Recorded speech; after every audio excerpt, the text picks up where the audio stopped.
Junior NTR ప్రస్తుతం pan India star హీరోగా ఎంతో మంచి సక్సెస్ అందుకున్నారు. ఇలా ఇంత మంచి క్రేజ్ ఉన్న హీరోతో సినిమా చేయాలని ఏ డైరెక్టర్ అయినా ఆరాటపడుతూ ఉంటారు. అయితే తాజాగా ఒక డైరెక్టర్ మాత్రం ఎన్టీఆర్తో సినిమా చేయాలని ఆలోచన నా మైండ్లోకి కూడా రాదు అంటూ సంచలన వ్యాఖ్యలు చేశారు. మరి ఎన్టీఆర్ గురించి ఇలాంటి వ్యాఖ్యలు చేసింది మరెవరో కాదు, నందమూరి ఫ్యామిలీకి అత్యంత సన్నిహితుడైన director Y V S Chowdary. Y V S Chowdary దర్శకుడిగా తెలుగు చిత్ర పరిశ్రమలో ఎంతో మంచి సక్సెస్ అందుకున్నారు. ముఖ్యంగా ఈయన నందమూరి హీరోలకు ఎంతో సుపరిచితమైన డైరెక్టర్. ఇటీవల కాలంలో సినిమాలకు కాస్త విరామం ఇచ్చిన ఈయన త్వరలోనే హరికృష్ణ మనవడు నందమూరి తారక రామారావును ఇండస్ట్రీకి హీరోగా పరిచయం చేయబోతున్నారు.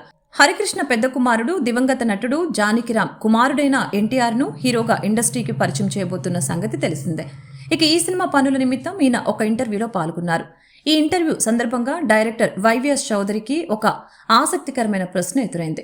నందమూరి సీనియర్ హీరోలతో సినిమాలు చేశారు, మరి నందమూరి వంశస్థుడైన ఎన్టీఆర్తో ఇప్పటివరకు మీరు ఎందుకు సినిమా చేయలేదనే ప్రశ్న ఈయనకు ఎదురైంది.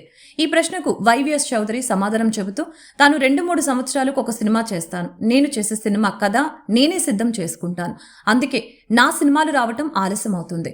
ఇక నేను కథ సిద్ధం చేసుకునేటప్పుడే ఆ కథకు ఎవరు సరిపోతారనే విషయాలు ముందుగానే నా మైండ్లో మెదులుతూ ఉంటాయి. అందుకే ఆ కథలకు ఆ హీరోల్ని ఎంపిక చేసుకుంటాను.